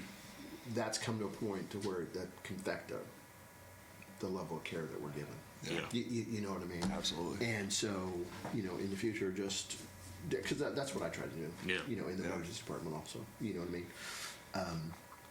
Granny comes in and is pain seeking and stuff. Mm-hmm. Yeah. The answer isn't, oh, she's my mom, I'm giving narcotics. Right. No. We have that hard conversation and say, no, but here's why, and here's what we can do to kind of help. Yeah. Right? Just because you got the person that's abusing the system, my guess would be there's probably a lot of people that's never had that talk with that person. Yeah. Sit down, take the time. Hey, this is the fourth call. Yeah. Now, for a lot of them, they have and stuff, but there's some that because what happens when you show up with somebody? Oh, this is so and so. They're just here. Oh yeah. I go to the hospital. I get it. Let's go. Yeah. You know what I mean? And that they've already poisoned the person, and now that person's just poisoned. Yeah. So when they come out with somebody else, they poison that person on this one, not knowing anything about the person. So just treat people like family and how and how you want to do it. The other part would be I'm still available. Yeah. What's the time difference in Kansas? It's an hour behind. Okay. It's an hour behind. So if it's 7, it's 6. Okay. And all. Life changes and some stuff. Yeah. How I feel about the service and is the same. Yeah. Are you gonna pursue medical direction in the future? I am. The medical director is actually a full-time paid position, and so we'll see how they just they got a new director last year. Yeah. I had 2 close friends in medical school, paramedic school, and one of them, his name's Tim, just got a job in a county just south of us as their fire EMS chief, and he's asked if I wanted to be interested in. That's awesome. That one. And I'm like, well, hell yeah. Yeah. So it's a smaller county, probably more Polk County. Yeah. Polk County kind of. Yeah. Stuff. So we'll see how that works out. That's exciting. Yeah. Yeah. Because I'm not changing because I don't want to do this anymore. Yeah. Yeah. Because like I said, it's kind of been a passion. Mm-hmm. Passion forever. Yeah. Clearly. And that doesn't go away. Yeah. So. Well, we appreciate you sitting down with us. Well, thank you. Taking the time out of your day. Appreciate you. We appreciate everything you put into the service, everything that you put into the people that have worked at this service. And just on behalf of Bradley County, we want to say thank you. You're welcome. Thank you for your dedication to us and for your dedication to providing excellent health care to thousands of people. Yeah. And just mentoring everybody that's come through this place. We really appreciate that. I appreciate hearing that. So, we're going to miss you. Have to come visit. Me too. It was a hard decision. Yeah. You'll be flying over here and paying visits, right? On that beach aircraft. Yes, yeah. That my cousin built for me. Maybe if I do my rotations, there's one in Kansas City they partner with. Maybe I'll come visit. Well, it's just wherever. what's that Johnny Cash song? It's like one piece at a time. You could probably pull that off of the plane, right? If you done it with the Jeep, what's a plane? It's basically just a. Just put it in your pocket, one piece at a time. Yeah. I work with LMU and have students Okay. all the time. So when you get to that point, if it's a possibility or they want a new site or something, I'd be happy. Cool. Happy to do that and Do it. Yeah. and do it. That'd be awesome. Okay. So Yeah, that's honestly one of the reasons I applied to LMU was maybe I could do rotations with Yeah. you. Yeah. So the place I'm going, there's 5 facilities. One's a level 1 trauma center, one's a level 2, Okay. and some other stuff. So it'd be a great opportunity as far as seeing and doing and stuff. But yeah, I'd love to have you out, man. Yeah, I've talked to him. Well, we appreciate you. We appreciate everybody listening. I know this is a longer podcast, but I feel like this one's been worth it. If you have any ideas for the next show idea or any trials or calls you want to go over, just let me know, and we'll try to get you on. And thank you for listening. If you could like the podcast on whatever platform you're listening to, I'd greatly appreciate it. And suggest it to your friends that wouldn't be bored to sleep by listening to it. We'll see y'all next time.